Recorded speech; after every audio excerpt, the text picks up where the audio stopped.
Philippine Sea. It does not necessarily affects lang po yung mga nasa coastal areas. It affects the whole Philippines po, tayo mga Pilipino, para maramdaman po natin na yung West Philippine Sea ay atin po talaga. It's kahit saang lupalop po tayo ng Pilipinas, isa, katulad po natin, nasa Cordillera po, nasa mountainous area po tayo, at medyo malayo po sa karagatan, alam po natin na ang West Philippine Sea ay atin.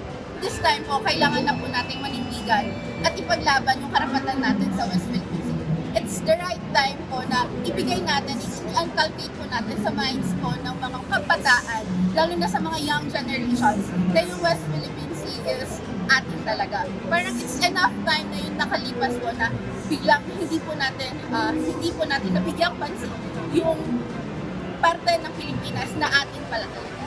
May na-sign po kami ng Memorandum of Partnership po with the DepEd. And hopefully po, kasama po yung next speaker po kanina, si Attorney Libiran po, na makapagbigay ng information drive sa mga schools po dito sa Baguio City regarding sa West Philippines. And hopefully po, mag-kick off na po namin siya immediately po.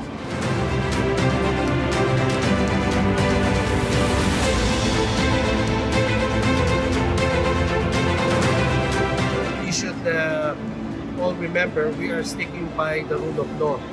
So kung ano man yung naging ruling sa ECLOS, yun ang susundan natin.